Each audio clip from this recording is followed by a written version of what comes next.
Assalamualaikum warahmatullahi wabarakatuh. Kenalkan kami dari kelompok 23 K02 mata kuliah I3140 pengembangan aplikasi web dan mobile.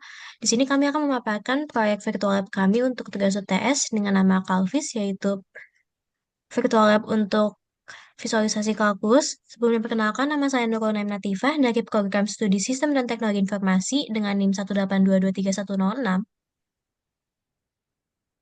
Rata nama saya Des Hubert dengan NIM 1322218 dari program studi Teknik Elektro.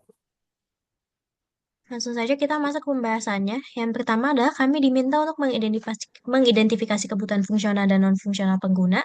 Sebelumnya kami telah mengidentifikasi siapa saja pengguna yang mungkin akan menggunakan web Calvis ini, yakni terdiri dari mahasiswa, dosen, dan developer. Setiap pengguna telah kami identifikasi juga kebutuhannya. Terlihat pada layar ada UR1, UR2, UR3 untuk mahasiswa memahami konsep kalkulus dengan mudah dan membuat belajar kalkulus menjadi menyenangkan. Untuk dosen menjelaskan konsep abstrak dengan lebih jelas, meningkatkan efisiensi dan kualitas pengajaran, lalu mendukung pembelajaran daring dan hybrid, dan menumbuhkan pembelajaran aktif. Dan untuk developer ada membangun ekosistem pembelajaran interaktif dan memungkinkan hiring untuk membuat komponen baru pada web. Nah, dari kebutuhan pengguna ini kami telah menyusun beberapa kebutuhan fungsional dan non-fungsional. Yang pertama ada kebutuhan fungsional, kami menyusun ada 7 kebutuhan, yakni ada pendaftaran akun, autentikasi pengguna, persistensi sesi, visualisasi riman, turunan, dan data Taylor, dan yang terakhir adalah pelacakan progres. Dan tiap-tiap kebutuhan fungsional ini telah dipetakan juga ke kebutuhan pengguna yang telah dideskripsikan di awal. Lalu untuk kebutuhan non-fungsionalnya, kami mendefine ada 4 di bagian security, usability, responsiveness, dan reliability. Langsung saja kita lanjut ke penerapan sistem thinking-nya. Sistem thinking adalah fokus pada pemahaman bahwa aplikasi bukan hanya sekumpulan kode di satu tempat, tapi juga suatu kumpulan bagian yang saling terhubung dan bekerja sama untuk mencapai suatu tujuan. Seperti pada diagram ini, pada web Calvis, front-end mengirimkan permintaan ke back-end dan back-end berinteraksi dengan database-nya. Jadi ketika hubungan ketiga elemen ini atau ketiga subsistem utama ini membentuk satu arsitektur full stack dari front-end, back-end, dan database. Dan untuk bukti penerapannya, di sini kami mengambil contoh pada alur proses progres pengguna, yang mana diawali dengan pemicu berupa pengguna klik tombol mark model as complete, lalu penyimpanannya dari front-end mengirimkan data ke endpoint, dengan persistensinya back-end akan menjalankan query upsert ke database, dan umpan baiknya adalah saat halaman dimuat ulang, maka status diambil dari database ke back-end dan ke front-end. Selanjutnya ada penerapan design thinking dan user-centered design. Design thinking adalah pola pikir, yaitu pendekatan pemecahan masalah berpusat pada manusia atau human-centered design. Yaitu ciri-cirinya adalah user-centered, solution focus, dan bertujuan untuk memenuhi kebutuhan user. Menurut Hasno Plattner dari Institute of Design di Stanford University ada 5 penerapan design thinking, yaitu emphasize, yaitu bagaimana siswa mengalami kesulitan; define, itu membantu mahasiswa memahami kalkulus secara intuitif; ada ideate, yaitu membuat model interaktif menggunakan Canvas; prototype itu menggunakan Figma; dan ada testing, yaitu menggunakan survei. UCD itu adalah proses yang menempatkan kebutuhan, preferensi, dan pembatasan pengguna. Jadi garis depan proses desain pengembangan. Jadi prinsipnya itu ada 4. Ada context of use, itu dari itu membantu mahasiswa atau siswa SMA. User requirement-nya itu dijelaskan di bagian A. Design solution itu membuat UI semenarik dan seintuitif mungkin. Dan evaluate itu ada di poin sebelumnya, yaitu menggunakan survei. Berikut adalah survei yang digunakan dari 17 pengguna. Dari hasil yang didapatkan dari kemudahan navigasi itu 4,52. UI UX itu 4,24, dan rata-rata peningkatan pemahaman itu ada 31%. Rata-rata rekomendasi ke depannya itu 4,2. Nah, kenapa hal itu terjadi? Karena itu pertama itu ada masalah navigasi. Salah satu pengguna itu merasa kesulitan mencari namanya burger bar itu untuk mengakses menu utama. Kemudian ada masalah keterbacaan UI UX. Itu karena eh, font yang digunakan kalau tipis, yaitu font Fourier, sehingga kedepannya akan dilakukan penggunaan bold. Ada masalah visualisasi, yaitu karena gambar hasil screenshot kurang bagus, dan adalah masalah kontras, yaitu gradien warnanya yang mengganggu mata. Oke, next. Dari UI design itu digunakan desain Fruitiger Aero, yaitu menggunakan visual yang cukup populer di awal tahun 2000-an hingga awal 2010-an. Nah, itu menggunakan gaya klasik web 1.0, makanya digunakan top navigation yang sederhana dan font Fourier dan style typewriter. Nah, elemen tersebut dikombinasikan dengan gaya modern seperti animasi, rounded corner, dan gradient. Next. Dari UX design, oh ini dari tampilan ini, tampilan dari Figma yang digunakan. Nah, dari UX design itu menggunakan teks masing-masing submodul supaya kelihatan jelas dan tanpa asumsi guna, walau tadi ada masalah di burger bar. Oke, next. Selanjutnya kami telah membuat model perangkat lunak dengan UML atau Unified Model Language juga. Yang pertama kami telah mendefinisikan aktor di katalog aktor. Ada pengguna sebagai aktor primer yang mencakup mahasiswa atau siapapun yang menggunakan virtual lab ini. Dan ada sistem eksternal atau aktor sekundernya yang mencakup semua layanan pihak ketiga yang penting untuk operasional Calvi seperti autentikasi, penyimpanan, dan keamanan data.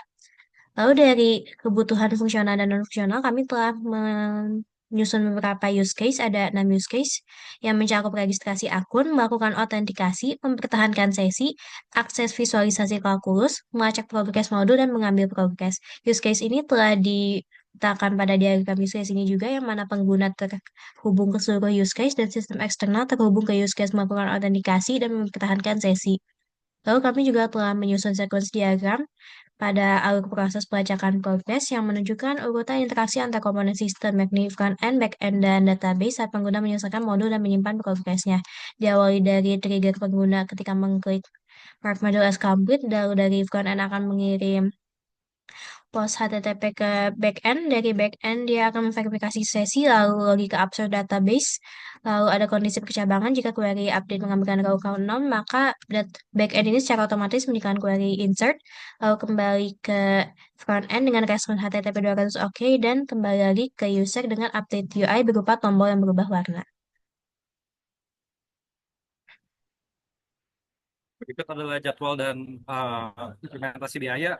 Untuk implementasinya sepertinya tidak diperlukan dulu untuk sekarang karena bersifat serverless dan dia sifatnya masih open source. Untuk upscaling itu bakal digunakan biaya $129. Itu untuk apa? Untuk hosting front end, server, untuk database dan untuk domain dan DNS. Dan di bawahnya adalah Gantt chart-nya, itu eh, ada proses pertama itu pembuatan prototype dengan Figma, terus ada develop front end, terus ada debugging front end, terus ada develop API dan endpoint, kemudian debug in endpoint, dan terakhir ada beta testing. Oke, next. Untuk front end digunakan HTML, CSS, dan JavaScript. CSS itu menggunakan media untuk mengatasi penggunaan responsif dan gunakan Canvas untuk penggambaran ini, dan penggambaran interaktifnya, website interaktif. Selain itu digunakan juga modul audio di sini, digunakan juga eh, untuk file upload menggunakan drag and drop. Next. Kemudian ada backend. Di backend itu kita menggunakan Node.js dan PostgreSQL. Nah, itu front-end pertama kita simpan di ini ya, di GitHub repo, dan itu bakal diupload ke Vercel, dan dari backend itu diupload ke Railway. Ini dari dokumentasi endpoint-nya. Ada scroll.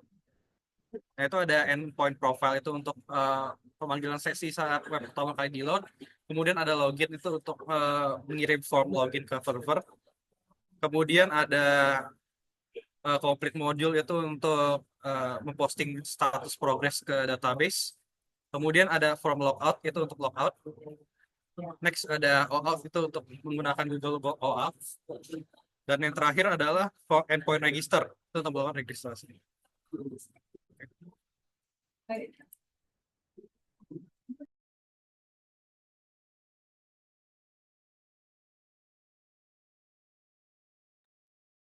Selanjutnya akan ditampilkan demonstrasi dari web Calvis.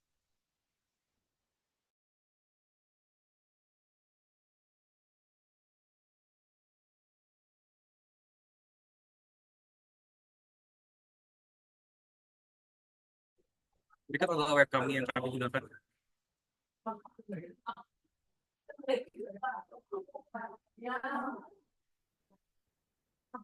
Homepage-nya seperti ini. Audio bisa dijalankan. Kemudian ada 3 modul. Ada Riemann.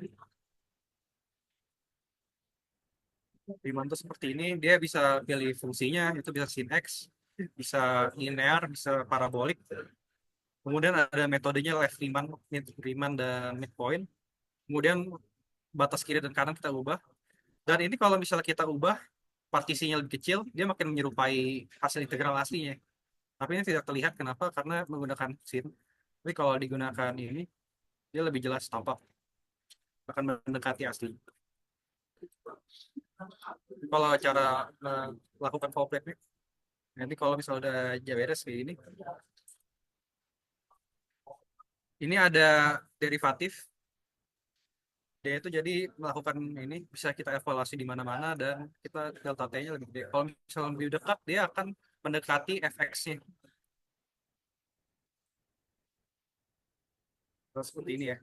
Kan makin dekat tuh, bedanya makin lebih sedikit. Kemudian ada Taylor series. Taylor series itu seperti tadi. Kita bisa ganti misalnya f pangkat x. Kalau terus kita nambahkan jadi kayak gini dan kita juga bisa evaluasi x dimanapun.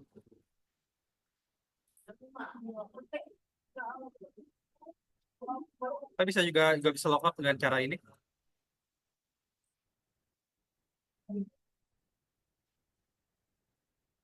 Login, kita bisa masuk langsung dengan menggunakan Google ini. Kita contohnya menggunakan ini.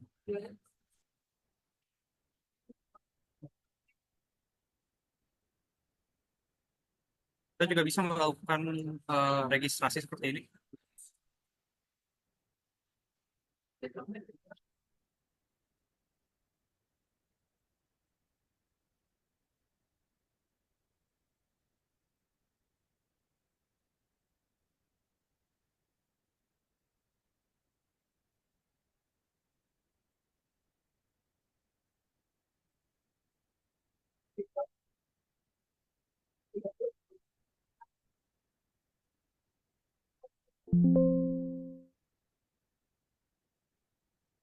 Kalau misalnya berhasil, kita redirect ke login.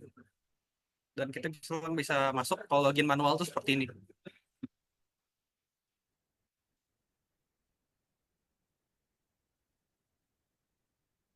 Sekian dan terima kasih sudah memperhatikan presentasi kami. Kami ucapkan terima kasih.